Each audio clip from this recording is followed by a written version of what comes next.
सभी दर्शकों को जय भीम और एक बार फिर से आपका स्वागत है मूल्यांकन चैनल में। दर्शकों, आज की जो स्ट्रीम है ये संविधान सीरीज की स्ट्रीम है, कॉन्स्टिट्यूशन सीरीज की स्ट्रीम है। और आज की स्ट्रीम में हम एक समसामयिक के विषय से संबंधित मुद्दे पर चर्चा करने वाले हैं। ठीक, तो ये अभी चर्चाओं में है। अभी जो सरकार है उसका ये दावा है कि वो 400 से ज़्यादा सीटें इस चुनाव में लाना चाहती है या ला सकती है, ऐसा उसने दावा किया है। और अ, उस दावे के एवज में उनके कुछ सांसद हैं, कुछ विधायक हैं, उनके अभी मैं नाम आपके सामने रखूंगा। उनका ये कहना है कि अगर उन्हें 400 से ज़्यादा सीटें मिलती हैं इस बार लोकसभा के चुनाव में, तो वो संविधान बदल देंगे। तो अब क्वेश्चन ये खड़ा होता है, क्या भारत का संविधान इतना कमज़ोर है जिसे कुछ सीटें लाकर बदला जा सकता है, या संविधान बदलना इतना आसान नहीं है, ये केवल एक जुमला है जो कि चुनाव में अपने समर्थकों को प्रेरित करने के लिए, मोटिवेट करने के लिए हवा में छोड़ा जाता है।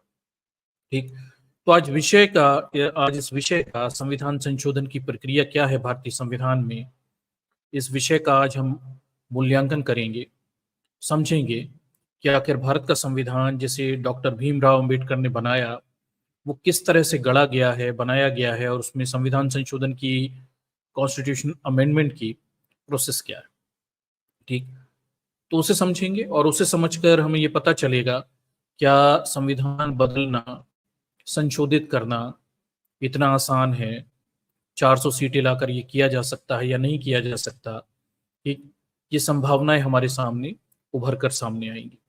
तो चलिए, आज की जो स्ट्रीम है संविधान सीरीज की स्ट्रीम है, और आज हम संविधान सीरीज में आर्टिकल 368 अनुच्छेद 368, जिसमें संविधान संशोधन की प्रक्रिया बताई गई है, प्रोसेस बताया गया है, उसे मूल्यांकन पर लेते हैं और समझने की कोशिश करते हैं आखिर उसमें क्या लिखा हुआ है, किस तरह से संविधान संशोधित किया जाता है, क्या कोई सरकार बहुमत होने पर क्या पूरा का पूरा संविधान संशोधित कर सकती है, या कोई सीमा भी है जिसे सरकारें संशोधित नहीं कर सकती।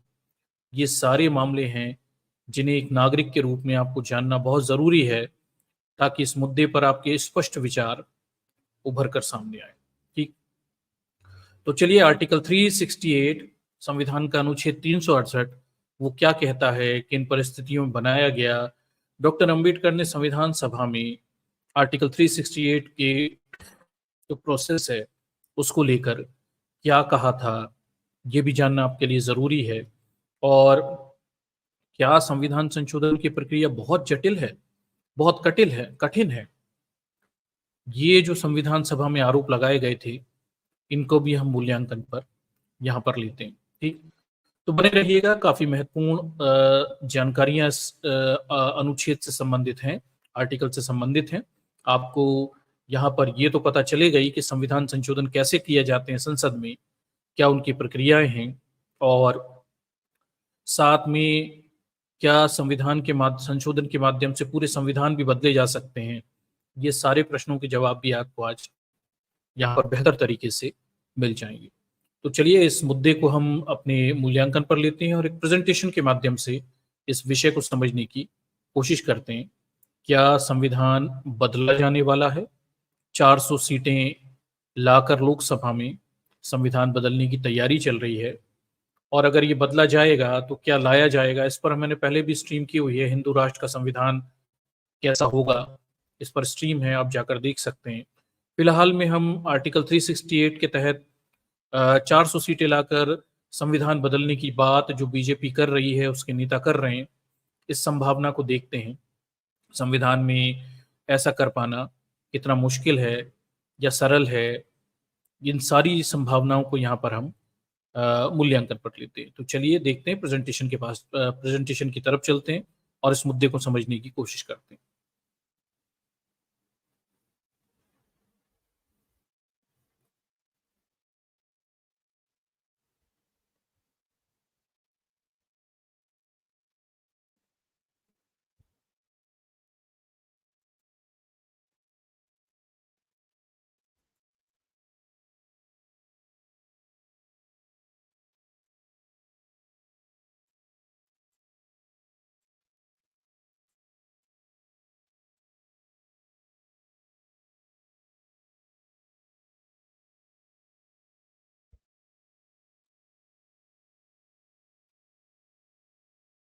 चलिए दर्शकों, तो ये एक प्रेजेंटेशन है जो मैंने आपके सामने शेयर किया है, और इस प्रेजेंटेशन के माध्यम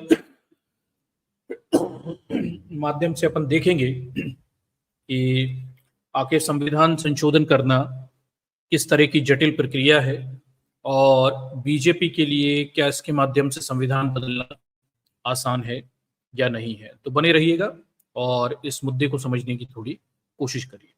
तो ये पूरा मामला कहाँ से शुरू होता है? तो देखिए, मामला यहाँ से शुरू होता है कि संविधान बदलने के आह्वान तो बहुत लंबे समय से किए जा रहे हैं।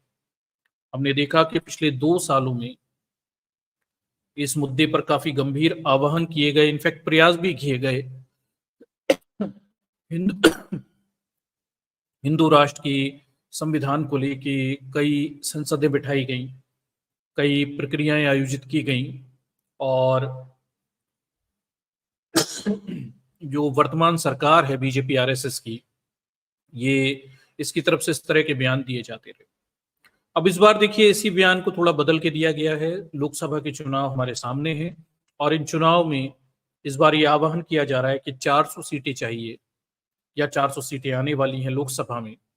और इसी बयान के एवज में हम ये देखते हैं कि बीजेपी के एक और नेता हैं, वो ये भी कहते हुए दिखाई देते हैं कि अगर 400 सीटें आएंगी तो वो संविधान बदल देंगे, या संविधान बदल सकते हैं। तो निश्चित रूप से वो संविधान संशोधन के माध्यम से संविधान बदलने की बातें कह रहे हैं। अब ये संविधान संशोधन की प्रक्रिया जो है, ये भारत के संविधान में आर्टिकल 368 में बताई गई है। तो वो क्या प्रोसेस है, संविधान संशोधन के कौन से वो 3 प्रकार हैं, उन्हें आज हम समझेंगे, और कैसे उनके लिए कितना बहुमत चाहिए पड़ता है, मेजॉरिटी चाहिए पड़ती है, और उसके बावजूद भी उन्हें बदलना सरल है, आसान है। इन सारी संभावनाओं को आज हम यहाँ पर देखते हैं। तो चलिए, मामला क्या है थोड़ा सा इसे पढ़ते हैं, फिर हम अपने मूल मुद्दे की तरफ चलते हैं। देखिए, तो पूरा मामला क्या है। संविधान बदलने के लिए लिए चाहिए 400 सीटें, संसद के बयान से बीजेपी ने किया किनारा। तो ये देखिए, 10 मार्च 2024 की ये न्यूज थी। बीजेपी के सांसद हैं, अनंत हेगड़े हैं।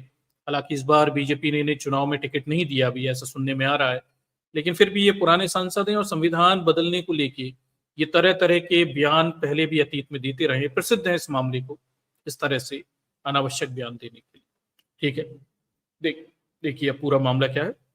कर्नाटक के भाजपा सांसद अनंत कुमार हेगड़े ने एक बार बयान देकर विवाद खड़ा कर दिया है।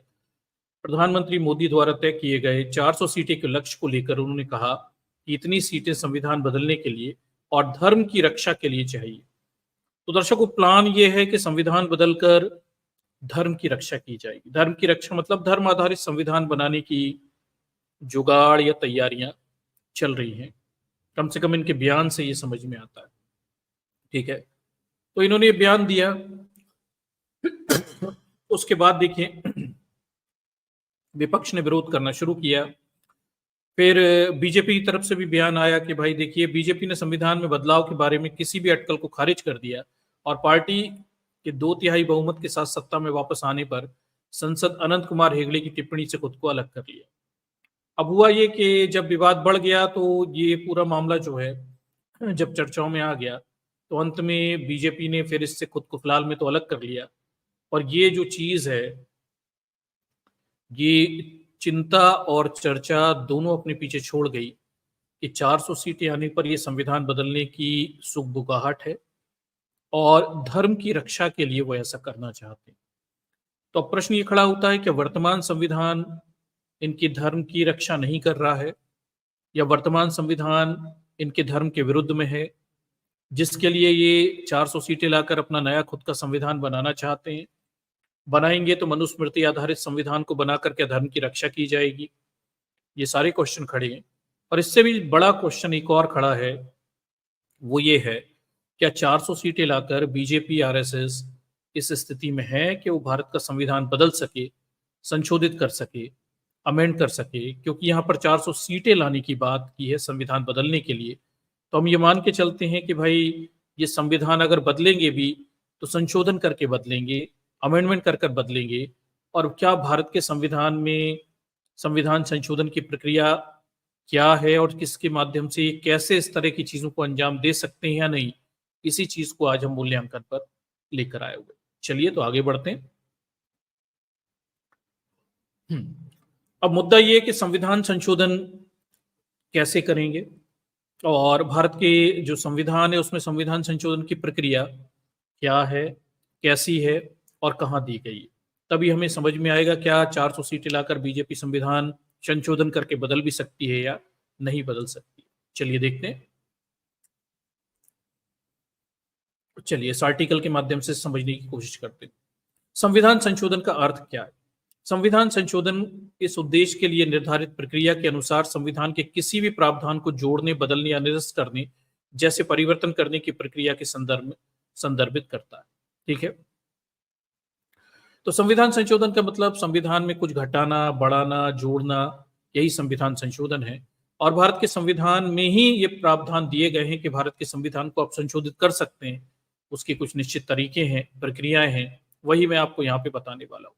ठीक है, भारतीय संविधान में संशोधन के प्रावधान कहां पर दिए गए हैं। तो देखिए, भारतीय संविधान में भाग 20 में अनुच्छेद 368 में 368 में आर्टिकल 368 जो है उसमें कॉन्स्टिट्यूशनल अमेंडमेंट के प्रोविजंस दिए गए हैं, प्रावधान दिए गए।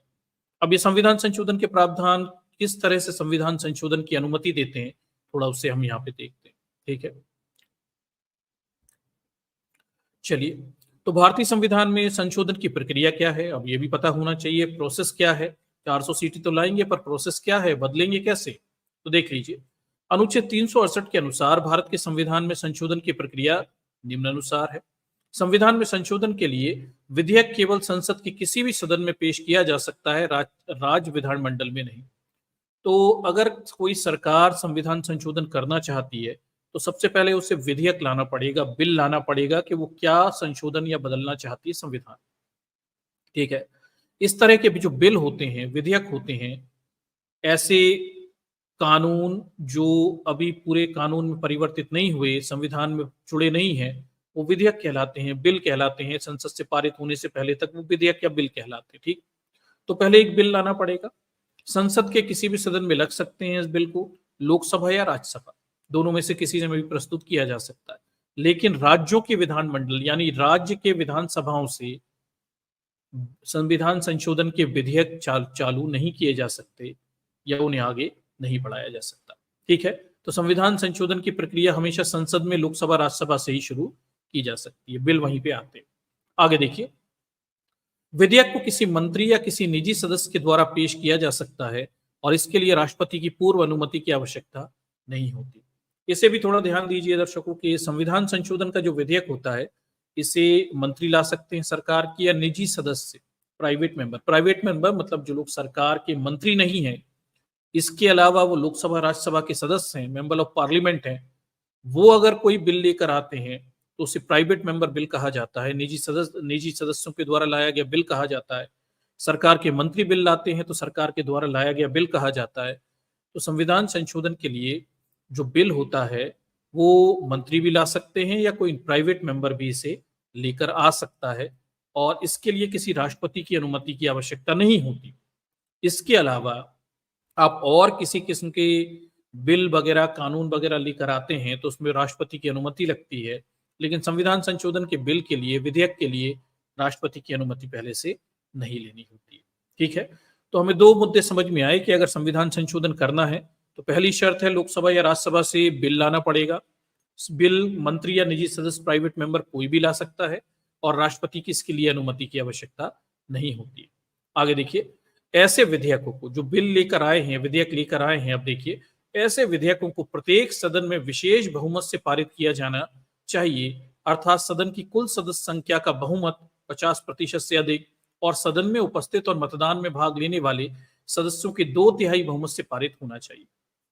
ठीक है, अब देखिए, संविधान संशोधन के लिए आप बिल लेकर आए, आपने एक बिल बनाया, उन्होंने कहा हमें संविधान में इस पार्ट में चेंज करना है, परिवर्तन करना है, बिल लेकर आए। लोकसभा, राज्यसभा कहीं से भी इस बिल को चला दिया आपने। ठीक, अब बिल में वोटिंग होगी। अगर लोकसभा से चालू हुआ तो लोकसभा में रखा जाएगा, फिर वोटिंग होगी, चर्चाओं के बाद वोटिंग होगी। और वोटिंग में क्या होना चाहिए कि संसद के सदन में उपस्थित और मतदान में भाग लेने वाले सदस्यों का 2/3 बहुमत 2/3 मेजोरिटी से पास होना चाहिए। ठीक, और ये 50% से अधिक भी होना चाहिए। ठीक, तो मोटी मोटी बात है कि संसद के सदन यानी लोकसभा में लाए तो लोकसभा के 2/3 बहुमत और राज्यसभा में लाए तो राज्यसभा के 2/3 बहुमत, दोनों में से जहां से लाए वहां से पारित होगा, फिर अगले सदन में जाएगा। अगर लोकसभा में बिल लेकर आए तो लोकसभा में 2/3 ऑफ मेजोरिटी से पास होना चाहिए, और वहां से पास होने के बाद फिर राज्यसभा में जाएगा, 2/3 ऑफ मेजोरिटी से वहां से भी पास होना चाहिए, और उसके बाद राष्ट्रपति उस पर सहमति देंगे अनिवार्य रूप से, तब जाकर ये संविधान संशोधन संशोधित होकर कानून बनेगा और संविधान में जुड़ जाएगा। ये शर्तें हैं, इन शर्तों की पूर्ति पर ही संविधान संशोधन हो सकता है। ठीक है, तो 2/3 ऑफ मेजोरिटी की जरूरत है किसी प्रकार के संविधान संशोधन के लिए। अब अपन 2/3 ऑफ मेजोरिटी मान के चल रहे हैं, अगर हम ये मान के चलें कि बीजेपी को अगर लोकसभा में अधिकतम हम 550 सीटें लेकर चलें, जो कि अभी हैं 552 थी तो हटा दी इन्होंने, 550 सीटें हैं। ठीक, तो इसका 2/3 बहुमत इन्हें लाना पड़ेगा, 2/3 ऑफ मेजोरिटी इन्हें लेकर आनी पड़ेगी। और 2/3 ऑफ मेजोरिटी मान के चलिए, मोटा मोटा 400 सीटों का ये अनुमान बता रहे हैं यहाँ पे, तो इससे आप थोड़ा अंदाज लेकर भी चलेंगे तो देख लीजिए, 550 का 2/3 मोटा मोटा 366.6 के करीब बनेगा, यानी 366 सीटें चाहिए।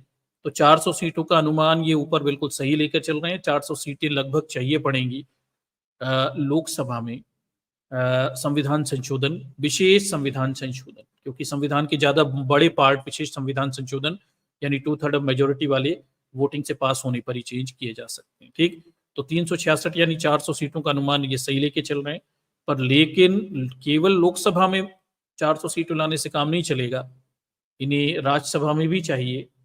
और अगर देश का पूरा संविधान ये चेंज करने के बारे में सोचते हैं तो फिर ट्विस्ट है, राज्यों में भी आधे से अधिक राज्यों से इन्हें इसी तरह की बहुमत की जरूरत पड़ेगी, और इसके बावजूद भी एक ट्विस्ट है जो इन्हें पूरा संविधान संशोधन करने से रोकता है, यानी ये पूरा संविधान कभी भी नहीं बदल सकते। ठीक, चलिए देखते हैं वो क्या मामले, देख लीजिए। तो संविधान संशोधन के लिए क्या करना पड़ेगा, देखिए, संसद के किसी भी सदन से इसे चला दीजिए तो सदन में बहुमत से पारित होना चाहिए, और ये बहुमत सदन के उपस्थित मतदान में भाग लेने वाले सदस्यों के 2/3 बहुमत से भी पारित होना चाहिए, यानी मोटी मोटी बात 2/3 ऑफ मेजोरिटी से बिल पास होना चाहिए जहां से भी इसे चला रहे। उसके बाद देखिए, प्रत्येक सदन को अलग से विधेयक पारित करना पड़ेगा, ज्वाइंट सिटिंग भी नहीं चलती। लोकसभा में अगर आप 2/3 मेजोरिटी से बिल पास करवा लिए तो फिर ये राज्यसभा में जाएगा, वहां से भी 2/3 ऑफ मेजोरिटी से ये पास होना चाहिए। दोनों सदनों के बीच असहमति की स्थिति में विधेयक पर विचार विमर्श पारित करने के लिए दोनों सदनों की संयुक्त बैठक बुलाने का प्रावधान नहीं है। अगर लोकसभा और राज्यसभा में लोकसभा से पारित हुआ और राज्यसभा से बिल पास नहीं हुआ, या राज्यसभा से पास हुआ और लोकसभा से पास नहीं हुआ, तो ऐसा कोई प्रोविजन नहीं है कि आप ज्वाइंट सिटिंग करवा लें और बिल पास करवा लें, वो तो फिर पास नहीं हुआ तो फिर नहीं हुआ। ठीक है, तो कॉन्स्टिट्यूशनल अमेंडमेंट के लिए दोनों सदन की यानी लोकसभा राज्यसभा की ज्वाइंट सिटिंग कराकर वोटिंग करवाने का प्रोविजन नहीं है। ठीक, दोनों सदनों में से बिल 2/3 बहुमत से अलग अलग पारित होना चाहिए विशेष संविधान संशोधन के लिए। ठीक, इसे थोड़ा सा समझिए, इस चीज को थोड़ा समझने की कोशिश करिए। तो ये पूरा जो है प्रोसेस है, ये काफी टिपिकल है, ये काफी मुश्किल भी है, और आप इस चीज को समझिए कि इस पर अभी मैं बाबा साहब ने संविधान सभा में जो कहा था उससे भी आपको थोड़ा बताने की कोशिश करूंगा कि बाबा साहब ने इतनी टिपिकल प्रोसेस क्यों बनाया संविधान संशोधन का, उस पर उनके कुछ विचार भी थे, उसे भी अपन समझने की यहाँ पे कोशिश करेंगे। तो ये मोटी मोटी बात हमारे सामने ये समझ में आई कि अगर कॉन्स्टिट्यूशनल अमेंडमेंट करना है तो केवल 400 सीटें लाने से काम नहीं चलेगा, आपको लोकसभा में भी चाहिए, राज्यसभा में भी चाहिए, और मोर देन आधे से अधिक राज्यों में भी इस तरह के बहुमत वाली सरकारें चाहिए, तभी जाकर आप ये कर सकते हैं। अब यहाँ पर देखिए क्या लिखा हुआ है, पहले उसे समझ लेते हैं, फिर अपन आगे की तरफ इस चीज को आगे लेके चलते हैं। ठीक, तो ज्वाइंट सिटिंग भी नहीं बुला सकते, यानी सेपरेटली लोकसभा राज्यसभा से 2/3 मेजोरिटी से बिल आपको पास करवाना पड़ेगा। अगर ऐसा नहीं होता तो बिल गिर जाएगा और फिर वो कानून नहीं बन पाएगा। तो केवल लोकसभा में 400 सीटें लाने से काम नहीं चलेगा, आपको राज्यसभा में भी मेजोरिटी 2/3 मेजोरिटी चाहिए। ठीक, आगे शर्त देखिए, यदि विधेयक संविधान के संघीय प्रावधान में संशोधन करना चाहता है तो इसे आधे से अधिक राज्यों की विधानसभाओं के द्वारा भी बहुमत यानी सदन में उपस्थित मतदान में भाग लाने वाले सदस्यों के बहुमत के द्वारा अनुमोदित किया जाना चाहिए। ठीक, अगर ऐसा कोई कानून है जो देश के संघीय संरचना यानी राज्यों पर भी प्रभावी होगा, फेडरल स्ट्रक्चर को भी क्या बोलते हैं उसे भी चेंज करेगा, तो फिर ऐसे में देश के आधे से अधिक राज्यों की विधानसभाओं से भी इस तरह का बिल बहुमत के द्वारा अनुमोदित होना चाहिए, मेजोरिटी के द्वारा पास होना चाहिए। ठीक, तब जाकर कहीं संविधान संशोधन किया जा सकता है।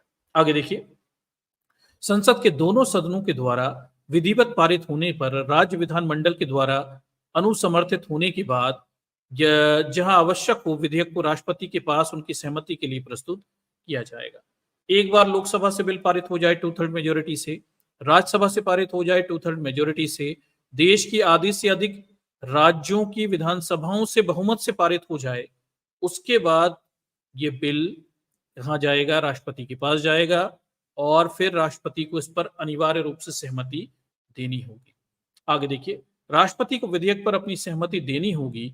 वे ना तो विधेयक को अपनी असहमति से रोक सकते हैं और ना ही इस विधेयक पर संसद को पुनर्विचार के लिए लौटा सकते हैं। कॉन्स्टिट्यूशनल अमेंडमेंट बिल्स जो होते हैं उनमें राष्ट्रपति को वापस लौटाने की और पुनर्विचार यानी रिकंसिडरेशन को कहने की संसद की अनुमति नहीं होती, उन्हें अनिवार्य रूप से उस पर साइन करने ही पड़ते हैं, ना करें तो ऑटोमेटिक पास मान लिए जाते हैं। ठीक है, राष्ट्रपति की सहमति के बाद विधेयक एक अधिनियम अर्थात एक संवैधानिक संशोधन अधिनियम बन जाता है और अधिनियम के द्वारा किए गए परिवर्तन के अनुसार संविधान में संशोधन हो जाता है। ठीक है, ये स्थिति है। तो ये मोटी मोटी बात जो है आर्टिकल 368 में इन कंडीशंस को वहां पे बताया गया है, संविधान संशोधन के बारे में बताया गया। अब देखिए, आर्टिकल 368 के अनुसार संविधान संशोधन के प्रकार क्या हैं, ये भी बात है। अभी तो मैंने मोटी मोटी बात बता दी कि आर्टिकल 368 से 2/3 ऑफ मेजोरिटी चाहिए, पर ऐसा भी नहीं। यहाँ पे 3 कंडीशंस हैं, मोटी मोटी 2 कंडीशंस जो होती हैं। संविधान संशोधन के 2 प्रकार हैं तो 3 प्रकार, तीसरे को गिना नहीं जाता, 2 ही प्रकारों को संविधान संशोधन में गिना जाता है। तो कौन कौन से संविधान संशोधनों के लिए आपको किस किस प्रकार की बहुमत की आवश्यकता होती है। ठीक, मतलब कहाँ केवल लोकसभा राज्यसभा से 2/3 मेजोरिटी से पास करने पर संविधान संशोधन हो जाएगा और किन कंडीशन में आपको लोकसभा राज्यसभा से पास करने के बाद देश की आधी से अधिक राज्यों से भी सहमति लेनी पड़ेगी। ये जो प्रकार हैं इन्हें अब हम समझने की कोशिश कर रहे हैं। तो देख लीजिए, संविधान संशोधन के प्रकार अब कौन कौन से प्रकार हैं। देखिए, तो भारतीय संविधान के अनुच्छेद 368 को 2 प्रकार के संविधान संशोधन के प्रावधान करता है। तो आर्टिकल 368 में वैसे तो 3 प्रकार से संविधान संशोधन के 3 प्रकार बताए गए हैं। तीसरे को या एक जो पहला प्रकार है उसे संविधान संशोधन में नहीं काउंट किया जाता। 2 ही जो टाइप्स हैं उन्हें कॉन्स्टिट्यूशनल अमेंडमेंट में यहां पर गिना जाता है। ठीक है, तो देख लीजिए, 2 प्रकार से संशोधन के प्रावधान करता है। पहला देखिए, संसद के विशेष बहुमत के द्वारा, ये अभी मैंने इस पे बात की, स्पेशल मेजोरिटी। संसद के विशेष बहुमत के द्वारा सदन की कुल सदस्य संख्या का 50% प्लस उपस्थित और मतदान में भाग लेने वाले सदस्यों का 2/3 बहुमत। मोटी मोटी बात है कि टोटल मतदान में भाग लेने वाले और संसद की सदस्य संख्या के टोटल मिलाकर 2/3 मेजोरिटी तो होनी चाहिए। 2/3 मेजोरिटी से बिल आपको सदन में पास करवाना पड़ेगा, हाउस से पास करवाना पड़ेगा, लोकसभा और राज्यसभा से। ठीक है, संसद के विशेष बहुमत का तथा असाधारण बहुमत का द्वारा आधे से अधिक राज्यों से अनुसमर्थित। फिर एक और कंडीशन भी है, दूसरी कंडीशन क्या है, संसद के विशेष बहुमत तथा साधारण बहुमत के द्वारा आधे से अधिक यानी हाफ ऑफ द स्टेट राज्यों से अनुसमर्थित। फिर कुछ विशेष बहुमत रहते हैं, विशेष संविधान संशोधन रहते हैं, उनमें आपको राज्यों की भी सहमति लेनी पड़ती है। तो ऐसे में आधे से अधिक राज्यों से विधानसभाओं से बहुमत के द्वारा पारित विधेयक होना चाहिए, तब संविधान संशोधन हो जाता है। आगे देखिए, एक अन्य प्रकार का संविधान संशोधन साधारण बहुमत के द्वारा संशोधित किया जा सकता है। हालांकि इस संशोधन को अनुच्छेद 368 के प्रायोजन के लिए संशोधित नहीं माना जाता। तो आर्टिकल 368 में देखिए, मोटे मोटे तौर पर 3 प्रकार के संविधान संशोधन के 3 प्रकार बताए गए हैं। पहला सिंपल मेजोरिटी यानी half of the more than half of the state, यानी आधे से अधिक लोगों के वोट करके पास करवा लो, कुछ कंडीशंस में वैसे भी किए जा सकते हैं, पर उसे संविधान संशोधन में काउंट नहीं करते। इसके बाद दूसरा इसमें बताया गया है 2/3 ऑफ मेजोरिटी से पास होना चाहिए बिल, वो कुछ खास संविधान संशोधन उसी से पास होते हैं। और तीसरा प्रकार बताया गया संसद के दोनों सदनों से 2/3 मेजोरिटी और हाफ ऑफ द स्टेट से, आधे से अधिक राज्यों के विधानसभाओं से बहुमत से बिल पास होना चाहिए। उसकी भी कुछ कंडीशंस हैं, उन कंडीशंस में उस प्रकार का संविधान संशोधन विधेयक पारित उस तरह से किया जाना चाहिए। ठीक है, आगे देखिए।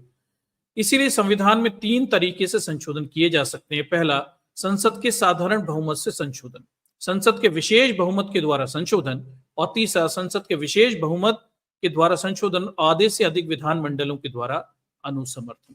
ठीक है, तो मोटे मोटे तौर पर 3 तरह से संविधान संशोधन हो गए। पहला काउंट इसमें होता नहीं है, दूसरा और तीसरा जो है उसे ही हम संविधान संशोधन में काउंट करते हैं। आगे देखिए, प्रत्येक प्रकार के संशोधन की प्रक्रिया के दायरे पर चर्चा की गई। आगे देखिए, संसद के साधारण बहुमत, सिंपल मेजोरिटी। अब आर्टिकल 368 के तहत सिंपल मेजोरिटी, साधारण बहुमत यानी 50% से अधिक लोग वोट में डालकर हाँ कह दें, तो क्या क्या बदला जा सकता है संविधान में, वो देख लीजिए। भारतीय संविधान में कई प्रावधानों को साधारण बहुमत यानी उपस्थित और मतदान में भाग लेने वाले 50% सदस्यों के द्वारा संशोधित किया जा सकता है। ठीक है, यहाँ पर ध्यान देने वाली बात यह है कि संशोधन अनुच्छेद 368 के दायरे से बाहर होता है। प्रावधान के कुछ उदाहरण जिनके साधारण बहुमत के द्वारा संशोधित किए जा सकते हैं। तो दर्शकों यह ध्यान रखिए कि साधारण संविधान संशोधन, simple majority, more than half of the जो मेंबर्स हैं उनकी वोटिंग में हाँ के द्वारा क्या क्या बदला जा सकता है संविधान में, तो देख लीजिए। नए राज्यों के प्रवेश या स्थापना, नए राज्यों का प्रवेश या स्थापना सिंपल मेजोरिटी से, यानी हाफ ऑफ द पीपल्स और पार्लियामेंट, संसद के लोकसभा राज्यसभा से more than half of the peoples हाँ कह देंगे बहुमत से, तो नए राज्यों के प्रवेश और स्थापना हो सकती। नए राज्यों का गठन और मौजूदा राज्यों के क्षेत्र सीमा या नामों में परिवर्तन, ये भी सिंपल मेजोरिटी यानी more than half of the peoples के द्वारा वोटिंग में पास करके ये हो सकता है। उसके बाद तीसरा, राज्यों में विधान परिषदों का उन्मूलन या निर्माण। ठीक है, तो कुल मिलाकर बात यह है कि राज्यों की स्थिति परिवर्तित करनी हो तो सिंपल मेजोरिटी के बिल के द्वारा ये किया जा सकता है। ये केवल सिंपल मेजोरिटी, बस इतने छोटे मोटे कामों के लिए इस तरह के संशोधन का उपयोग किया जाता है। बड़े परिवर्तन के लिए हमें दूसरे और तीसरे प्रकार के संविधान संशोधन की आवश्यकता पड़ती है। आगे देखिए, संसद में विशेष बहुमत, स्पेशल मेजोरिटी बिल, उसमें क्या है, संविधान के अधिकांश प्रावधानों को केवल विशेष बहुमत यानी सदन की कुल सदस्य संख्या का 50% से अधिक और सदन के उपस्थित और मतदान में भाग लेने वाले सदस्यों के 2/3 बहुमत के द्वारा ही संशोधित किया जा सकता है। ठीक, तो विशेष बहुमत स्पेशल मेजोरिटी बिल तब कब होगा, 2/3 ऑफ मेजोरिटी से पास होना चाहिए संसद के दोनों सदनों से। कौन कौन सी कंडीशंस हैं जब आपको स्पेशल मेजोरिटी बिल की जरूरत पड़ती है, तो देखिए, विशेष बहुमत के द्वारा संशोधित किया जा सकने वाले प्रावधान कौन कौन से प्रावधान है, मौलिक अधिकार, अगर सरकार फंडामेंटल राइट में चेंज कर रही है, ठीक है, नेगेटिव चेंज तो नहीं किए जा सकते फंडामेंटल राइट में, पॉजिटिव चेंज किए जा सकते हैं। अगर सरकार फंडामेंटल राइट में चेंज करती है, मौलिक अधिकार बदलना चाहती है, तो ऐसे में स्पेशल मेजोरिटी बिल लगेगा, यानी 2/3 ऑफ मेजोरिटी से बिल लोकसभा राज्यसभा से पास होना चाहिए, स्पेशल मेजोरिटी की जरूरत पड़ती है। आगे देखिए, राज्य के नीति निर्देशक तत्व, directive principles of state policy अगर बदलती है तो भी स्पेशल मेजोरिटी बिल्स के द्वारा पास होगा।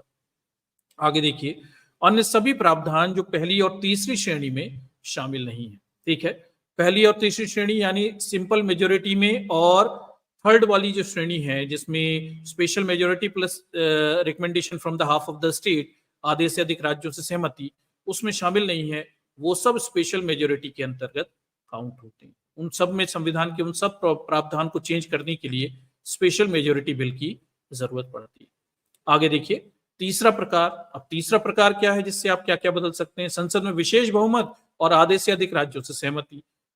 विशेष बहुमत मतलब स्पेशल मेजोरिटी, 2/3 ऑफ मेंबर्स की रिकमेंडेशन होनी चाहिए लोकसभा राज्यसभा की, और आधे से अधिक राज्यों की विधानसभाओं से बहुमत से बिल पास होना चाहिए। ये कब जरूरत पड़ती है और इसके माध्यम से आप क्या क्या बदल सकते हैं, देख लीजिए। संविधान के प्रावधान जो भारतीय राजनीति की संघीय संरचना से संबंधित है। संघीय संरचना यानी फेडरल स्ट्रक्चर। अगर संविधान में आप ऐसा कुछ बदल रहे हैं जो राज्य सरकारों पर भी प्रभावी होगा, स्टेट गवर्नमेंट के सब्जेक्ट को भी चेंज करेगा, तो फिर आपको special majority plus two third of दो तिहाई बहुमत से बिल लोकसभा राज्यसभा से पारित होना चाहिए, जिसे स्पेशल मेजोरिटी कह रहे हैं, और साथ में आधे से अधिक राज्यों की विधानसभाओं से भी बिल पास होना चाहिए बहुमत से। ठीक, इस वाले संविधान संशोधन की जरूरत पड़ेगी तब जब ऐसा कुछ बदलोगे जो राज्यों पर भी चेंज लेकर आएगा। ठीक है, संघीय संरचना से संबंधित हो, फेडरल स्ट्रक्चर से संबंधित होगा।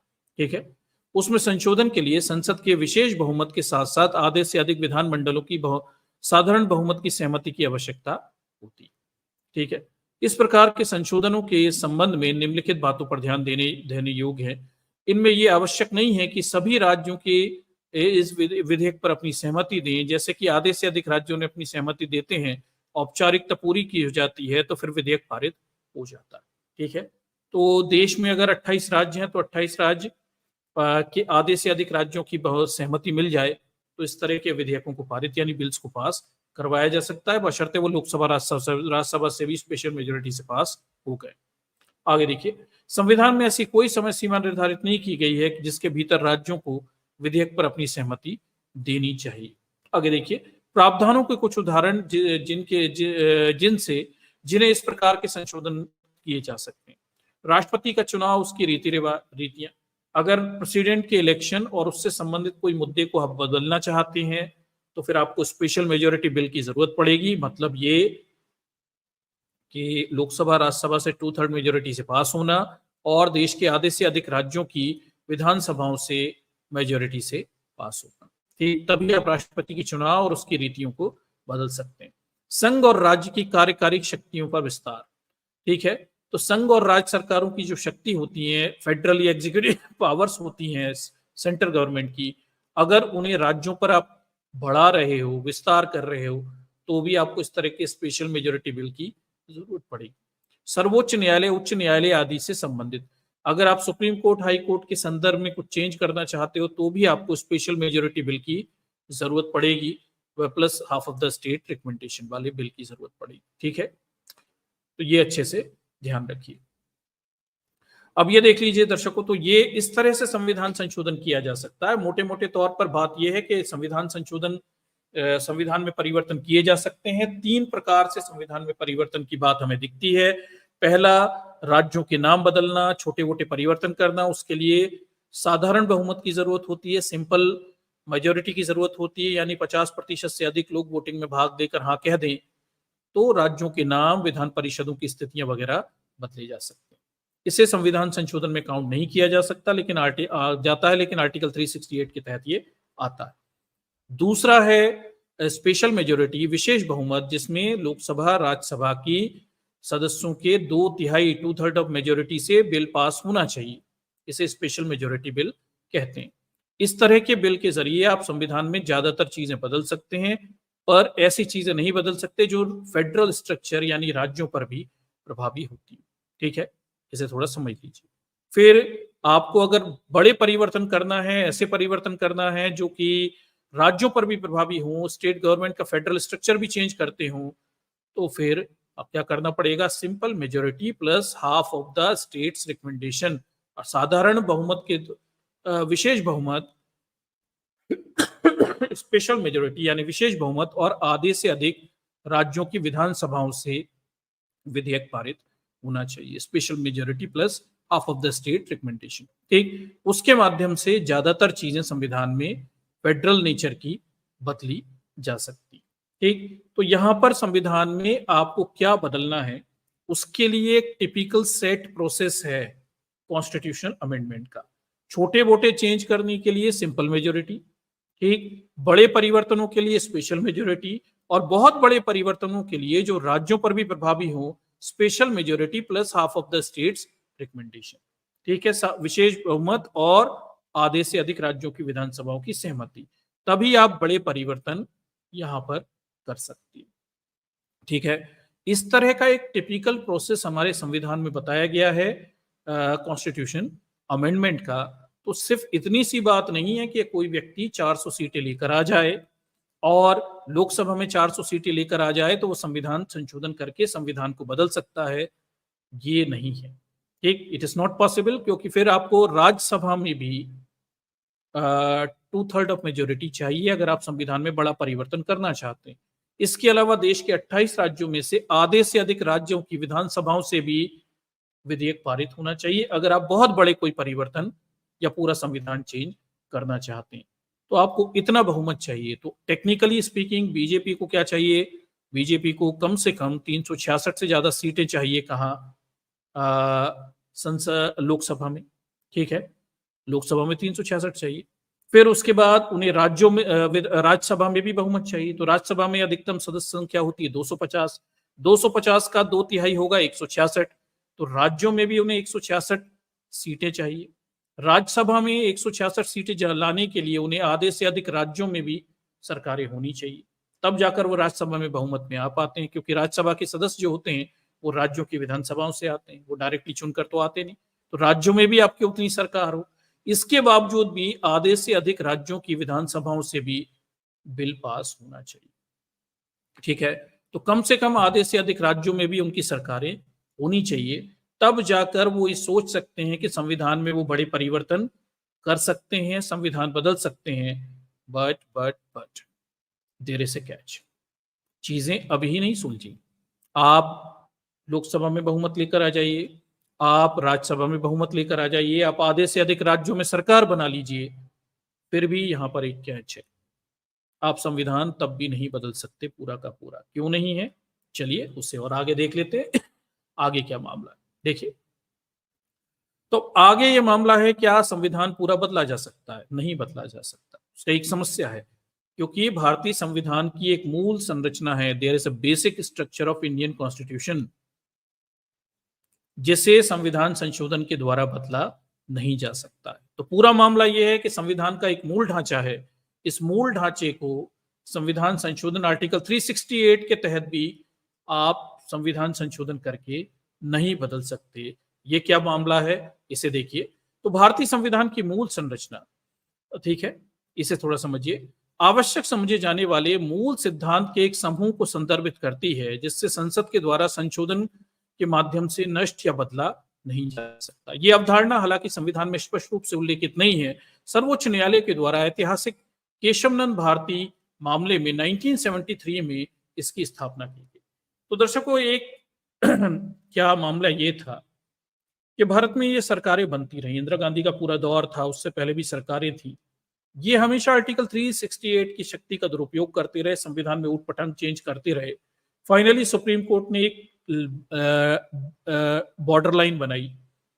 सुप्रीम कोर्ट ने फाइनली केशवनंद भारती मामले में यह कहा, 1972-73 के मामले में, कि भाई संविधान का एक मूल संरचना है, there is a basic structure of Indian constitution which can not be amended, जो बदली नहीं जा सकती। आर्टिकल 368 के तहत भी नहीं बदली जा सकती, संविधान संशोधन करके भी संविधान की मूल संरचना नहीं बदली जा सकती, ठीक है।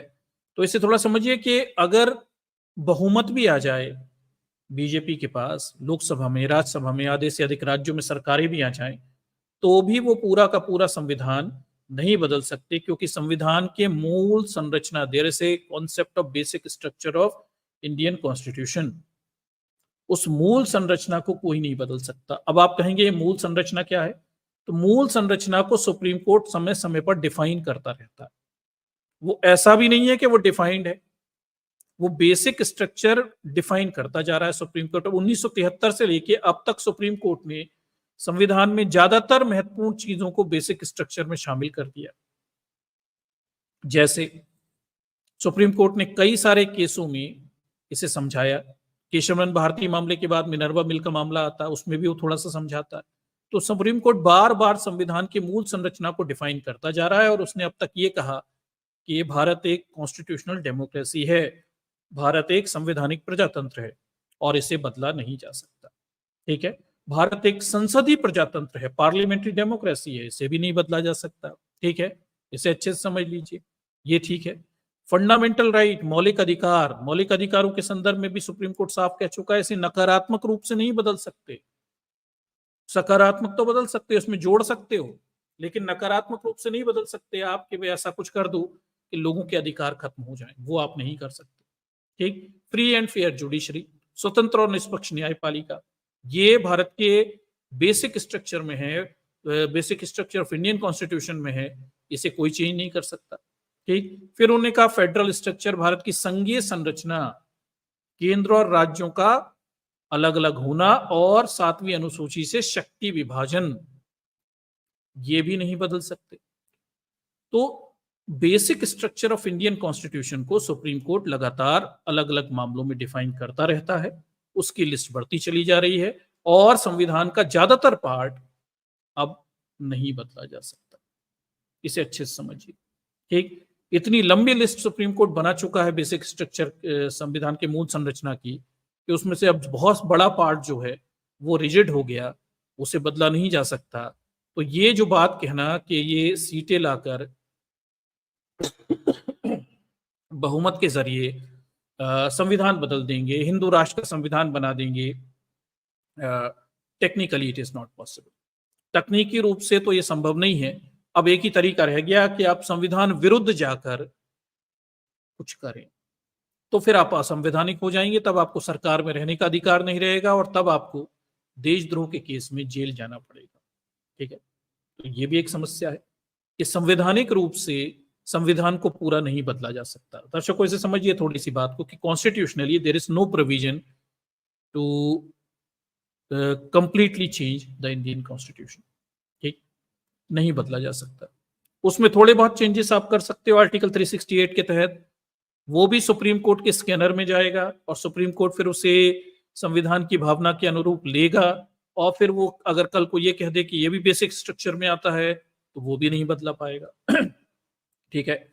तो ये जो बात कही जा रही है कि संविधान बदल देंगे, तकनीकी रूप से ये बात कमजोर है। टेक्निकली बात कर रहा हूं मैं, टेक्निकली बेहद कमजोर बात है। जिन्हें इन मुद्दों की समझ नहीं है वो ये बचकानी बातें कर सकते हैं, हवा में उड़ा सकते हैं, लोगों को डरा भयग्रस्त कर सकते हैं। पर भारत का संविधान जो डॉक्टर भीमराव अंबेडकर ने बनाया वो इतना शानदार तरीके से गढ़ा और बनाया गया है कि पहले तो आप संविधान संशोधन ही करके बता दें, उसी में आपकी आधी उम्र निकल जाएगी। आप लोकसभा में बहुमत लाओगे तो राज्यसभा में नहीं रहेगा, राज्यसभा में बहुमत लाओगे तो आधे से अधिक राज्यों में नहीं रहेगा और आधे से अधिक राज्यों में लाओगे तो लोकसभा निकल जाएगी, 5 साल पूरे हो जाएंगे। ऐसे करके एक सरकार कितनी भी ताकतवर हो, बहुत कम समय के लिए वो लोकसभा में, राज्यसभा में और राज्यों में बहुमत में तीनों जगह आ पाती है। It is equal to impossible. किसी भी सरकार के लिए भारत में सिस्टम इस तरह से, संविधान इस तरह से डिजाइन किया गया है कि वो लोकसभा में बहुमत में होती है तो राज्यसभा में नहीं रहती, राज्यसभा लोकसभा करती है तो राज्यों में सरकारें जब तक बदल जाती हैं। और तकनीकी रूप से इस तरह के जटिल गुणाभाग बना पाना किसी सरकार के लिए इक्वल टू इम्पॉसिबल है कि वो सभी जगह बहुमत में आ जाए। ये संभव ही नहीं, क्योंकि भारत का संविधान बनाया ही इसी तरह से गया है, उसे गढ़ा गया है, उसे रचा गया। एक बनाने वाले लोग बहुत बेहतर तरीके से जानते थे कि कल को ये धर्मांध, फांसीवादी, जातिवादी शक्तियां हावी हो जाएंगी और संविधान की अच्छी चीजों को खत्म करने के लिए बदलने का प्रयास करेंगे। इसलिए संविधान इतनी जटिलताओं के साथ, इतनी तकनीकियों के साथ, इतनी चेक बैलेंस के साथ बनाया गया कि कोई कुछ भी कर ले, वो संवैधानिक तरीके से संविधान का नाश नहीं कर पाओगे, अंत में आप कहीं ना कहीं फंसी जाओगे। हाँ, ये और बात है कि कोई व्यक्ति संविधान मानने से इनकार कर दे तो फिर तो वो बड़ी मुसीबत में अपने आप ही फंस जाएगा। जिस दिन किसी राजनीतिक दल ने ये कहा कि वो संविधान नहीं मानते हैं, उस दिन उन्हें सत्ता पे रहने का, शासन करने का संवैधानिक अधिकार उनका खत्म हो जाएगा। ठीक। तो फिर तो बहुत मामला ही आसान हो जाएगा, उन सबको उठाकर जेल में डालने का फिर मामला ही बहुत आसान होगा। ठीक। तो कुल मिलाकर ये हमारे संविधान की स्थितियां हैं। तकनीकी रूप से संविधान का एक मौलिक ढांचा है जिसे बदला नहीं जा सकता। आपके पास कितने भी बहुमत हो, कुछ भी हो, पर आप पूरा संविधान नहीं बदल सकते। अब आप धर्म की रक्षा की बात कहें, जात की रक्षा की बात कहें, किसी की भी रक्षा की बात कहें, पर टेक्निकल मामला ये है कि इस संविधान को पूरी तरीके से कोई भी नहीं बदल सकता। ठीक। इसके कुछ खास भागों को बदला जा सकता है, ठीक है, और वो भी उतना ही जितना न्यायपालिका आपको अनुमति देती है। और न्यायपालिका को भी अपनी स्वतंत्रता की रक्षा भी करनी है, क्योंकि संविधान में खुद ही लिख कर गए, बाबा साहब ने संविधान बनाते समय इस चीज का ध्यान रखा कि न्यायपालिका को फ्री एंड फेयर रखा, ताकि न्यायपालिका अपनी इस स्टेटस की रक्षा करने के लिए ही सही संविधान की रक्षा करती रहे। दर्शकों, इस चीज को समझिए कि भारतीय संविधान में डायरेक्टिव प्रिंसिपल्स में बाबा साहब ने साफ लिखा कि भारत में न्यायपालिका स्वतंत्र और निष्पक्ष रहेगी और उसमें कार्यपालिका और विधायिका का हस्तक्षेप नहीं रहेगा। और ऐसा करने के करके बाबा साहब ने ये चीज स्थापित की कि भले ही न्यायपालिका में कितने भी जातिवादी जज बैठे, एक खास जात वर्ग के लोग बैठ जाएं, पर फिर भी न्यायपालिका संविधान की नहीं, खुद की तो रक्षा करेगी ना। उसे खुद तो स्वतंत्र और निष्पक्ष ही रहना है, खुद तो हमेशा ये चाहेगी कि उसके ऊपर किसी का दबाव ना रहे। इसी चक्कर में वो संविधान को भी रक्षा करे, क्योंकि उसे खुद स्वयं स्वतंत्र रहने की इच्छा है। तो न्यायपालिका खुद स्वतंत्र रहने की इच्छा रखेगी, चाहेगी, तो ऐसे में संविधान की ऑटोमेटिक उसे रक्षा करनी पड़ जाएगी, क्योंकि उसे खुद भी स्वतंत्र और निष्पक्ष रहना, निष्पक्ष तो नहीं लेकिन स्वतंत्र रहने की इच्छा तो सभी के मन में होती है। ठीक, तो चीजें इतनी शानदार तरीके से भारतीय संविधान में बताई गई हैं, बनाई गई हैं, गढ़ी गई हैं कि न्यायपालिका से कहा गया कि भाई आप फ्री एंड फेयर रहिए और इसमें कार्यपालिका विधायिका का इंटरफेरेंस नहीं होगा। जानबूझकर ये स्थिति बनाई गई संविधान में कि अब न्यायपालिका को ये बता दिया गया कि भाई आपको फ्री एंड फेयर रहना है। ठीक, और अपने आप को फ्री एंड फेयर रखने के चक्कर में न्यायपालिका ऑटोमेटिक संविधान की रक्षा करती रहेगी, क्योंकि जब तक संविधान रहेगा तब तक ही न्यायपालिका फ्री यानी स्वतंत्र स्थिति में रह सकती है। तो भले ही वहां कितने भी जातिवादी जज बैठ जाएं, किसी भी जात वर्ग के बैठ जाएं, वो खुद को स्वतंत्र तो रखना ही चाहेंगे, और जब तक वो खुद को स्वतंत्र रखना चाहेंगे मजबूरी से ही उन्हें संविधान की रक्षा तो करनी ही पड़ेगी, नहीं तो उनकी खुद की स्वतंत्रता चली जाएगी। और कोई जज नहीं चाहता कि उसकी दैवीय स्थिति, जो भारत में न्यायपालिका में बैठे जजों की दैवीय स्थिति है, लाइक गॉड, वो खत्म हो जाए और कोई सरकार, कोई प्रधानमंत्री, राष्ट्रपति उन पर हावी हो जाए। ऐसा वो बिल्कुल नहीं चाहेंगे। वो अपनी दैवीय स्थिति बनाए रखना चाहेंगे, और इसके लिए मजबूरी से ही उन्हें संविधान की रक्षा तो करनी ही पड़ेगी। ठीक, तो दर्शकों इसे समझिए कि संविधान बड़ी जटिलताओं के साथ, बड़ी खूबसूरती से, बड़ी बारीकी से और इस देश के लोगों की जातिवादी मानसिकता को ध्यान में रखते हुए डॉक्टर भीमराव अंबेडकर ने रचा है, गढ़ा है। उन्हें पता था कि न्यायपालिका में एक दिन खास जाति वर्ग के लोग बैठ जाएंगे। ठीक, उन्हें यह चीज अच्छे से पता थी, और तब संविधान की रक्षा करने की बात का प्रश्न खड़ा होगा। तो उन्होंने उस न्यायपालिका से ये कह दिया कि बेटा तुम स्वतंत्र निष्पक्ष रहोगे, अब अपनी स्वतंत्रता बचाए रखनी है तो संविधान की रक्षा करते रहना, तो तुम भी स्वतंत्र बने रहोगे, और अगर संविधान की रक्षा नहीं करोगे तो तुम्हारी स्वतंत्रता भी नहीं रहेगी, और तुम्हारी स्वतंत्रता नहीं रही तो तुम्हारा जो दैवीय चरित्र है, डिवाइन स्टेटस है, वो भी चला जाएगा। इस तरह से चीजों को रचा बसा गया है कि मजबूरी से ही न्यायपालिका को अंत में अपनी स्वतंत्रता बचानी है तो संविधान को उसे बचाना ही पड़ेगा। यही तो खूबसूरती है। This is what the beauty of Indian constitution. ठीक, यही गजब की खूबसूरती। तो ये केशवनंद भारती मामले से न्यायपालिका ने संविधान का बेसिक स्ट्रक्चर बना लिया, क्योंकि न्यायपालिका को अंत में खुद की स्वतंत्रता की रक्षा करनी थी, और खुद की स्वतंत्रता की रक्षा करनी थी तो संविधान की रक्षा करनी थी, करना उसकी मजबूरी है, उसे संविधान की रक्षा करनी ही पड़ेगी, नहीं तो उसकी खुद की दैवीय स्थिति चली जाएगी। ठीक, और ऐसे कर कर ये तय हो गया 1973 के केशवनंद भारती मामले से कि संविधान को आप पूरा नहीं बदल सकते, संविधान को थोड़े बहुत चेंजेस तो आप कर सकते हो, लेकिन ऐसा नहीं है कि आप संविधान उठाकर बदल दो, हिंदू राष्ट्र का संविधान लगा दो, और ये सब बातें तकनीकी रूप से नहीं की जा सकती। और गैर तकनीकी रूप से तो ऐसा है कि आप बंदूक के दम पर कुछ भी करने लग जाओ तो फिर तो वो अलग ही बात हो जाती है, पर टेक्निकली ये नहीं किया जा सकता। तकनीकी रूप से संविधान को पूरी तरह से नहीं बदला जा सकता। संविधान संशोधन की प्रक्रिया पहले इतनी जटिल है कि ये 10 साल नहीं 20 साल भी सरकार में रहेंगे तो इतना तीनों प्रकार के गुणाभाग जो हैं, लोकसभा, राज्यसभा, राज्यों की विधानसभा, सभी जगह बहुमत लाना इनके लिए संभव नहीं है। इसीलिए तो दर्शकों ये लोग एक राष्ट्र एक चुनाव की बात करते हैं। समझिए बात को, इनके जो प्लान्स आप समझते हो ये इतनी जल्दी में क्यों है? एक राष्ट्र एक चुनाव हो जाए, एक बार लोकसभा, राज्यसभा, विधानसभा, राज्यों की विधानसभा, सबके चुनाव एक बार करा दो ताकि इकट्ठा बहुमत मिल जाए। ये सब प्लानिंगें इनके दिमाग में चलती रहती हैं, ठीक, ताकि इकट्ठा बहुमत मिलने पर ये संविधान में बड़े फेरबदल करते हैं। हालांकि ये तब भी नहीं कर सकते।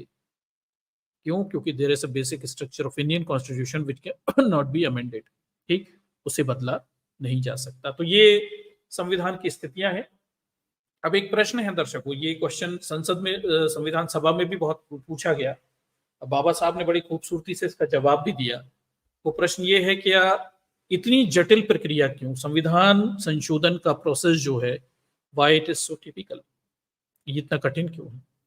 ये प्रश्न विशेषकर डॉक्टर अंबेडकर से संविधान सभा में पूछा गया कि भाई इतनी मुश्किल प्रक्रिया बनाने की जरूरत क्या है संविधान संशोधन के लिए, सरल बना लीजिए।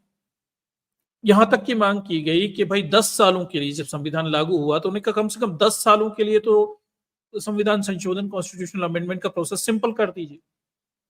डॉक्टर साहब तब भी नहीं माने और उन्होंने बाकायदा संविधान सभा में एक भाषण दिया है जिसमें उन्होंने ये जस्टिफाई किया है, बताया है कि क्यों कॉन्स्टिट्यूशनल अमेंडमेंट का ये प्रोसेस इतना टिपिकल है, इतना जटिल है। उनका बाकायदा भाषण। तो चलिए मैं डॉक्टर अंबेडकर के उस स्पीच की तरफ आपको लेके चलता हूं। वो क्यों, क्या आप कह रहे हैं इस 3 तरह के बड़े टिपिकल से प्रोसेस के बारे में कॉन्स्टिट्यूशनल अमेंडमेंट की, ठीक। चलिए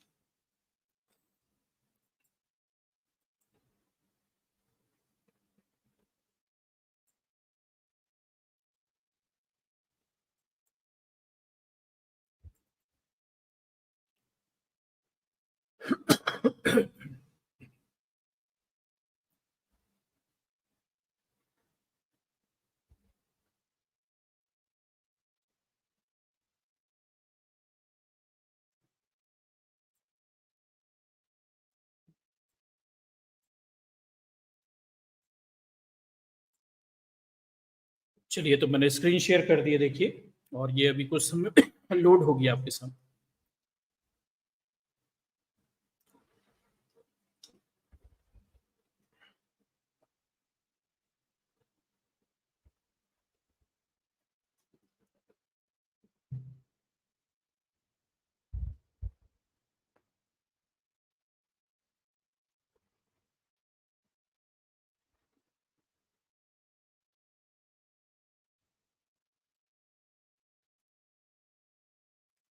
चलिए देखिए, तो ये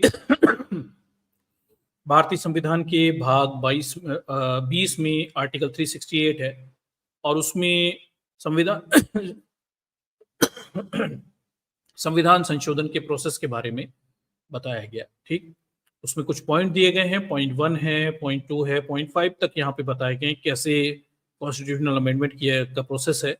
इस सब के बारे में डिटेल में आपको पहले बता चुका हूँ। आप चाहे इसे पीडीएफ में डाल दूंगा, अब वहां जाकर आप इसे डिटेल में भी अध्ययन कर सकते हैं। अब देखिए यहाँ पे, तो ये जो आर्टिकल 368 है, ये भारतीय संसद में देखिए आर्टिकल 304 के रूप में 1948 में प्रस्तुत किया गया था। फिर संसद में इसमें बहस होती है, बाद में 368 के रूप में ये ओरिजिनली संविधान में जोड़ा गया, बाद में जोड़ा गया। इस पर काफी लंबी बहस भी हुई, काफी चर्चाएं भी होती हैं इसमें, और फाइनली डॉक्टर अंबेडकर से जो पूछा गया था संविधान सभा में और उसका उन्होंने जवाब दिया, वो उसकी तरफ चलते हैं। देखिए 368 के रूप में भारतीय संविधान में 1950 में से शामिल किया गया, ठीक। ये देखिए, हाँ,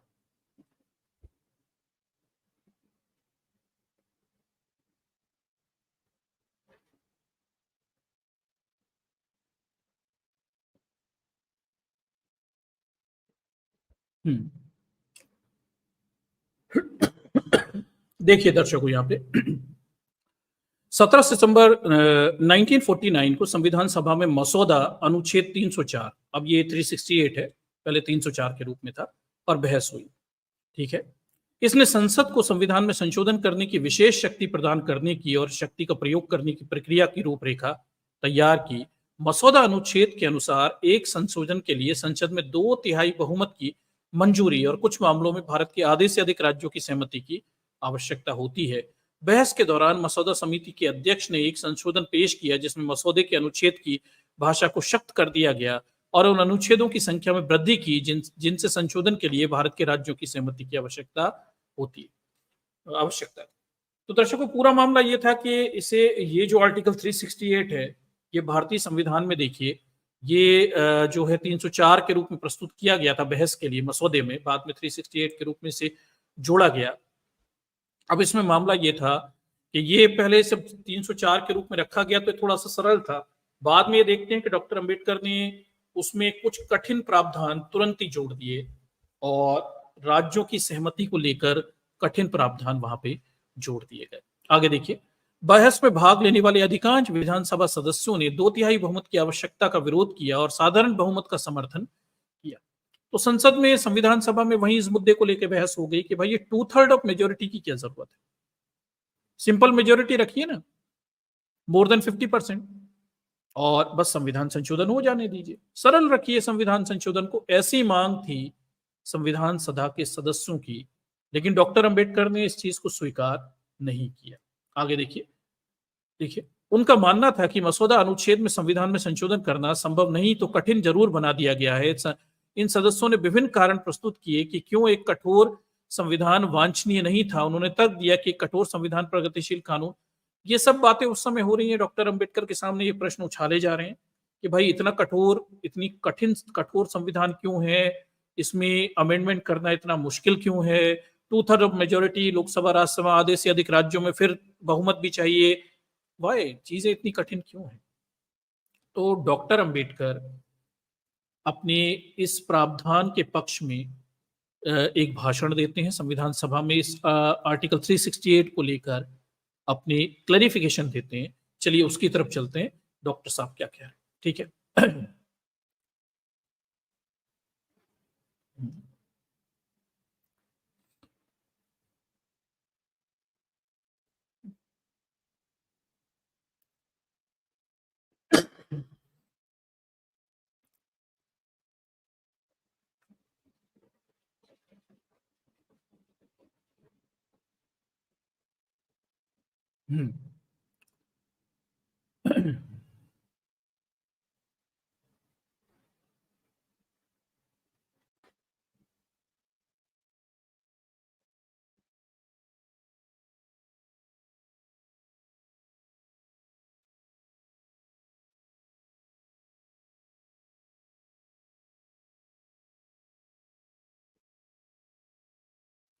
चलिए, तो देखिए, डॉक्टर अंबेडकर, बी.आर. अंबेडकर 4 नवंबर 1948 को संविधान सभा में बोलते हैं, क्या कह रहे हैं इसे देखते हैं। इस आर्टिकल 368 के कठिन प्रावधानों को लेकर डॉक्टर अंबेडकर क्या कह रहे हैं, थोड़ा उस पर मैं आपका प्रकाश डालूंगा, थोड़ा सा सुनिए क्या कहते दिखाई देते हैं। ऐसा कहा जाता है कि, डॉक्टर साहब के शब्द हैं ये, ऐसा कहा जाता है कि मसौदे में शामिल प्रावधान संशोधन को कठिन बनाते हैं। ये प्रस्तावित है कि संविधान को कम से कम कुछ वर्षों के लिए साधारण बहुमत से संशोधित किया जाना चाहिए। तर्क सूक्ष्म और सरल है। ऐसा कहा जाता है कि ये संविधान सभा नहीं है, व्यस्क मताधिकार पर निर्वाचित, जबकि भविष्य की संसद व्यस्क मताधिकार पर चुनी जाएगी। फिर भी पूर्व के साधारण बहुमत से संविधान पारित करने का अधिकार दिया गया है, जबकि बाद वालों को उस अधिकार से वंचित कर दिया गया है। इसे बेतुकी बात में से एक के रूप में पेश किया गया है। संविधान का मसौदा मुझे आरोपों को अस्वीकार करना चाहिए क्योंकि ये निराधार है। ये जानने के लिए कि संविधान में संशोधन के संबंध में मसौदा संविधान के प्रावधान कितना सरल है, किसी को केवल अमेरिका और ऑस्ट्रेलिया के संविधान में निहित संशोधनों के प्रावधान का अध्ययन करना होगा। तुलना की गई है कि उन्होंने संविधान के मसौदे में शामिल करके सबसे सरल लगेगा। मसौदे के संविधान में सम्मेलन या जनमत संग्रह के द्वारा निर्णय जैसे विस्तृत और कठिन प्रक्रियाओं को समाप्त कर दिया गया है। ये केवल विशिष्ट मामलों में संशोधन के लिए है और केवल कुछ ही है जिनके लिए राज्य विधानमंडल के अनुसमर्थन की आवश्यकता है। संविधान के अन्य सभी अनुच्छेदों को संसद के द्वारा संशोधित किया जाना बाकी है। एकमात्र सीमा यह है कि प्रत्येक सदन के उपस्थित और मतदान में सदस्यों के कम से कम 2/3 बहुमत और प्रत्येक सदन की कुल सदस्यता को बहुमत के द्वारा किया जाएगा। संविधान में संशोधन के इससे सरल विधि की कल्पना करना कठिन है। संशोधन प्रावधान की बेतुकी बात संविधान सभा और संविधान के तहत निर्वाचित भावी संसद की स्थिति के बारे में गलत धारणा की अवधारणा है। संविधान बनाने में संविधान की सभा का कोई पक्षपातपूर्ण उद्देश्य नहीं है। ये एक अच्छी और व्यवहारिक संविधान हासिल करने के अलावा इसके पास और कोई काम नहीं है। संविधान के अनुच्छेद पर विचार करते समय उनकी नजर किसी विशेष उपाय पर पारित करने पर नहीं होती। यदि भावी संसद में बैठे संविधान सभा के रूप में होती तो इसका सदस्य दलगत उपयोग के पारित करने और सुविधाओं के लिए संविधान में संशोधन करने की मांग करने अपने पक्षपाती के रूप में कार्य करेंगे, जिससे वे संविधान के कुछ अनुच्छेदों के कारण संसद के माध्यम से प्राप्त करने में विफल होते हैं, जो कि क्रियान्वित है। वो उनके रास्ते में एक बाधा के रूप में संसद के पास काम करने के लिए एक कुल्हाड़ी होगी, जबकि संविधान सभा के पास कोई नहीं है। संविधान सभा और भावी संसद के बीच यही अंतर है। इससे स्पष्ट होता है कि सीमित मताधिकार पर निर्वाचित होने के बावजूद संविधान सभा पर साधारण बहुमत से संविधान पारित करने का भरोसा क्यों किया गया है और वयस्क मताधिकार पर निर्वाचित होने के बावजूद संसद पर इसमें संशोधन करने की शक्ति सामान्य पर भरोसा क्यों नहीं किया गया। बी.आर. अम्बेडकर 4 नवंबर 1948 को। तो मैं समझाता हूं उसे क्या मामला है। दर्शकों देखिए, मामला ये था इसमें पूरा कि डॉक्टर अंबेडकर ने आर्टिकल 368 में बड़े कठिन प्रोविजन रखे। संविधान को अमेंड करने के लिए 2/3 ऑफ मेजोरिटी की जरूरत है और उसके बाद स्टेट से भी विशेष अमेंडमेंट के लिए मोर than half of the state से भी रिकमेंडेशन होनी चाहिए। ये कठिन था। इसको लेके संविधान सभा के सदस्यों ने कहा कि भाई ये तो बहुत कठिन प्रोसेस है, आप कम से कम 10 सालों के लिए सही सिंपल मेजोरिटी से पास होने का सिस्टम रख दीजिए। डॉक्टर साहब ने वो भी मना कर दिया। फिर उन्होंने कहा कि भाई ये तो गलत तरीका हो गया, क्योंकि संविधान सभा तो सारे कानूनों को बहुमत से ही पारित कर रही है। फिर संविधान लागू होने के बाद 2/3 मेजोरिटी से संशोधन की प्रक्रिया को लागू करना ये कहाँ ती तुक है। तो डॉक्टर साहब ने बताया कि भाई संविधान सभा की स्थिति अलग है, उसके पास केवल संविधान बनाने का काम है, वो कोई दलगत राजनीति नहीं कर रही है यहाँ पे। लेकिन बाद में जब संविधान लागू हो जाएगा, कई पॉलिटिकल पार्टीज आएंगी, वो सब अपनी दलगत राजनीति करेंगी और तब संविधान संशोधन की प्रक्रिया के दुरुपयोग हो सकते हैं।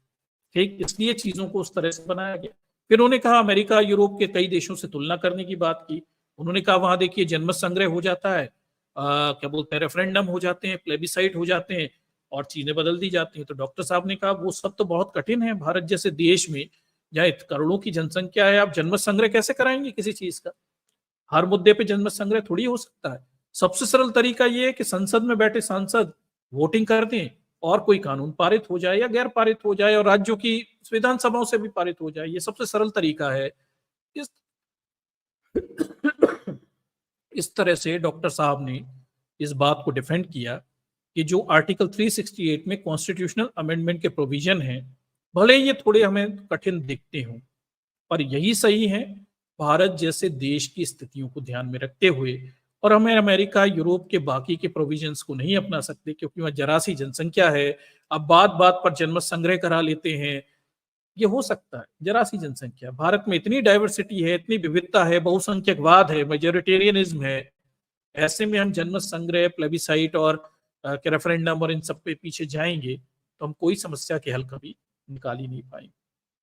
ठीक है, इसलिए संसद के माध्यम से इन कामों को करना ज्यादा बेहतर है, बजाय सड़क पर आम आदमी को ये सारी शक्तियां देते। सोच के देखिए, अगर डॉक्टर साहब ने जनमत संग्रह के जरिए संविधान संशोधन की प्रक्रिया के प्रस्ताव को स्वीकार लिया होता तो क्या होता, तब कितना आसान होता। सोच के देखिए, बीजेपी ने धर्म आवेशित समाज तैयार कर लिया। People are ignited on religious basis. और अगर ये संविधान संशोधन करने की शक्ति इस भीड़ को दे दी जाती कि एक जनमत संग्रह करा लो, हिंदू राष्ट्र का संविधान बनना या नहीं कल बना लो, तो इस देश का बेड़ा गर्क हो गया होता। ये दूरदृष्टता है डॉक्टर भीमराव अंबेडकर की। और इस संविधान को ऐसा बनाने के लिए डॉक्टर साहब लड़े हैं, संघर्ष किया है, जवाब दिया है, हर चीज का एक कारण उन्होंने बताया है। और 1950 में डॉक्टर साहब जो सोच सकते थे, वो आज 2024 में भी इस देश पर लागू हो पा रहा है। Great visionary doctor B R. Ambedkar महान इसलिए हैं क्योंकि वो बड़े दूरदृष्टा हैं। He is a great visionary man.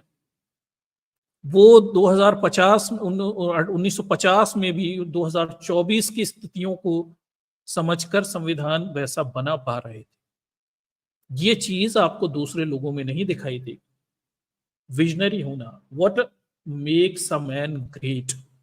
जब हम इतिहास में इस मुद्दे पर बात करते हैं कि अशोक महान है, अकबर महान है, इतिहास कुछ लोगों को महान कहता है, कुछ लोगों को महान नहीं कहता। तो इसके बीच का अंतर क्या है? अंतर बड़ा छोटा सा है, वो है विजनरी होना। Ashok the great, he was the one of the greatest visionary of his time. Ashok महान अपने दौर के सबसे बड़े दूरदृष्टा थे। वो ऐसा साम्राज्य स्थापित करके गए जो उनके मरने के बाद भी कई सौ सालों तक चलता रहा। यही अकबर के बारे में, अकबर ने इस तरह का साम्राज्य बनाया कि उसके मरने के बाद भी 4-5 पीढ़ियां और आगे खींचती गई, चलती गई। विजनरी होना। डॉक्टर अंबेडकर ने वो संविधान बनाया जो 2024 नहीं, ये आने वाले कई सौ सालों तक, हजारों सालों तक इस देश की सेवा करता रहेगा। व्यक्ति का विजनरी होना उसकी महानता का सबसे बड़ा तत्व है। किसी भी व्यक्ति को हम महान तभी कहेंगे, पीपल आर गुड, बहुत सारे लोग हैं जो अच्छे हैं, दे आर ब्रिलियंट, हम ब्रिलियंट भी कह देंगे, ठीक है। ग्रेटेस्ट, ग्रेट मैन, महानतम व्यक्ति, विजनरी होना बहुत जरूरी है उसके लिए। और ये चीज डॉक्टर अंबेडकर में आपको बड़े अच्छे से दिखाई देगी कि वो अपने समय से बहुत आगे के व्यक्ति हैं। He is a great visionary, he was a great visionary. वो उस समय सोच सकते थे जो 2024 में घटने वाला है इन चीजों के लिए। वो 1950 में सोचकर प्रोविजंस बना सकते थे। हालांकि 1950 में जरूरत नहीं थी इतनी कठिन कॉन्स्टिट्यूशनल अमेंडमेंट प्रोसेस की, क्योंकि हमारे देश में चीजें सामान्य थी उस समय। लेकिन डॉक्टर साहब को पता था कि भविष्य में इनकी जरूरत पड़ेगी। नहीं तो ये ऐसे दो कौड़ी के अनपढ़ चाय वाले, ठेले वाले, ऑटो वाले, ये धर्म के आधार पर सत्ता हथिया के बैठ जाएंगे और ये देश का नाश कर देंगे। बिगर पढ़े लिखे लोग ये देश का नाश कर देंगे। ये चीज वो समझते थे, इसलिए संविधान में चीजें वो इस तरह से जटिल, कॉम्प्लिकेटेड सिस्टम के रूप में रखे गए हैं कि आप चीजें इतनी आसानी से नहीं बदल सकते। There is a process and there is a typical process. इतने टिक टैक प्रोसेस हैं जिनकी पूर्ति कोई सरकार नहीं कर सकती। लोकसभा में बहुमत लाओ, राज्यसभा में बहुमत लाओ, राज्यों की आधे से अधिक विधानसभा में बहुमत लाओ, और जब तक आपका राज्यसभा में बहुमत, जो फिर से चुनाव हो गए, राज्यसभा के लोग रिटायर हो जाएंगे, फिर इधर पे बहुमत के लिए जुगाड़े जमाओ। Things are typical. जब तक कुछ राज्यों में सरकारें गिर जाएंगी तो वहां से बहुमत चला जाएगा, वहां से चला गया तो राज्यसभा में भी बहुमत चला जाएगा। चीजें इतनी जटिलता के साथ बनाई गई हैं संविधान में कि संवैधानिक रूप से तो कोई संविधान नहीं बदल सकता। आप शरारत कर सकते हो, आप चालाकी कर सकते हो, पर वो उसकी भी एक सीमा है। थोड़ी बहुत हरकत कर सकते हो, सत्ता मिलने पर आप सत्ता की शक्तियों के दुरुपयोग कर सकते हो, बेईमानी कर सकते हो, वो भी चुपचाप, जनता को पता ना चले, मीडिया को मैनेज करके। जिस दिन इस जनता को मीडिया खुलकर अगर इन चीजों को जनता के सामने रखने लगेगी, उस दिन सरकार बनाए रखना, बचाए रखना आपके लिए संभव नहीं हो पाएगा। ठीक है, तो this is what our constitution is. ये हमारा संविधान है और ये बाबा साहब की दूरदृष्टिता है।